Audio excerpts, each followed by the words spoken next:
वक्फ संशोधन बिल 2025 लोकसभा और राज्यसभा से पारित होने के बाद शुक्रवार को मध्य प्रदेश के मुख्यमंत्री मोहन यादव ने बड़ा बयान दिया है। उन्होंने कहा कि प्रधानमंत्री नरेंद्र मोदी सभी वर्गों की चिंता करते हैं।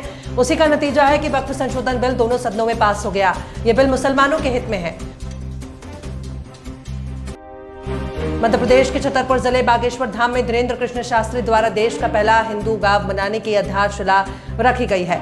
इसके बाद अब कांग्रेस के प्रवक्ता अब्बास हफीज ने मुस्लिम सिख और ईसाई गांव बनाने की अनुमति देने की मांग की है। बागेश्वर धाम के पीठाधीश्वर धीरेन्द्र कृष्ण शास्त्री ने पिछले दिनों बागेश्वर धाम में हिंदू गांव बसाने के लिए 1000 आवास बनाने का शिलान्यास किया था।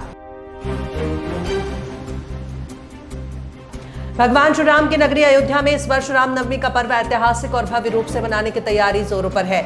मुख्यमंत्री योगी आदित्यनाथ के निर्देशानुसार पहली बार रामनवमी के अवसर पर दीपोत्सव का आयोजन किया जाएगा, जिसमें 2 लाख से अधिक दीप जलाए जाएंगे। ये दीप रामकथा पार्क के सामने पक्के घाट और राम की पैड़ी पर प्रज्वलित किए जाएंगे, जिससे संपूर्ण क्षेत्र रोशनी से जगमगा उठेगा।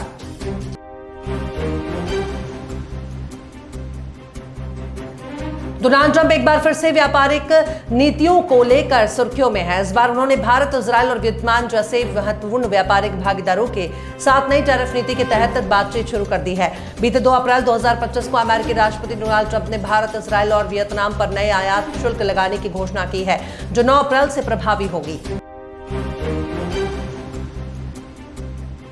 लोकसभा और राज्यसभा से वक्फ संशोधन बिल पास होने के बाद शिवसेना यूबीटी के सांसद संजय राउत ने बड़ा बयान दिया। उन्होंने कहा कि इस बिल का हिंदुत्व से कोई संबंध नहीं है। ये अपने अवैध काम को वैध बनाने के लिए बिल लाए हैं। उन्होंने दावा किया कि बीजेपी के बड़े नेता हमारे संपर्क में थे कि हम बिल का समर्थन करें। उन्होंने कहा कि हमारे कुछ लोग बाहर थे, नहीं तो उनका भी वोट विरोध में डाले जाते।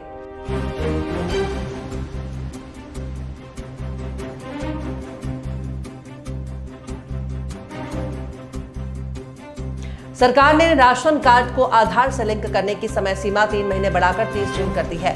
अब तक आधार सीडिंग नहीं कराने वालों के राशन कार्ड से नाम कट जाएगा। आधार सीडिंग निःशुल्क है और इसे किसी भी लक्षित जन वितरण प्रणाली विक्रेता की दुकान पर कराया जा सकता है। इसके पूर्व 31 मार्च तक आधार सीडिंग कराने की तिथि निर्धारित की गई थी।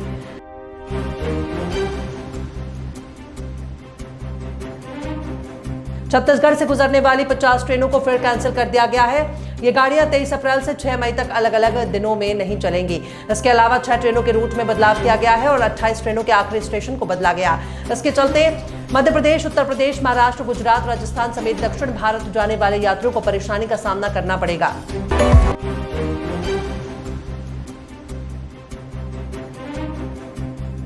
टीवी का पॉपुलर स्टंट शो खतरों के खिलाड़ी अपने 15वें सीजन के साथ वापस लौट रहा है। शो को इस बार भी रोहित शेट्टी ही होस्ट करने वाले हैं। हर दिन इसके कंटेस्टेंट की लिस्ट भी सामने आती रहती है। इसमें अब 2 नाम जुड़ गए हैं। खबरों की माने तो शो में एक्ट्रेस मल्लिका शेरावत और विजय माल्या के बेटे सिद्धार्थ माल्या भी हिस्सा लेने वाले हैं।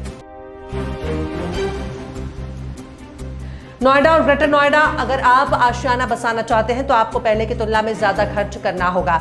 इसकी वजह है ग्रेटर नोएडा और यमुना प्राधिकरण क्षेत्र में जमीन और घरों का महंगा होना।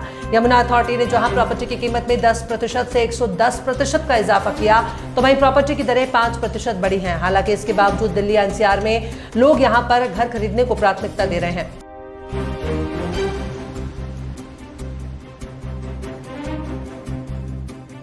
लखनऊ सुपर जायंट्स के हाथों मुंबई इंडियंस की हार के बाद कप्तान हार्दिक पांड्या अपनी भावना को रोक नहीं पाए। सीजन में तीसरी हार से निराश कप्तान पांड्या मैच के बाद इमोशनल नजर आए। उनकी एक फोटो वायरल हो रही है, जिसमें वो नीचे मुंह करके मायूस खड़े हैं। ऐसा लग रहा है कि जैसे वो रो रहे हैं।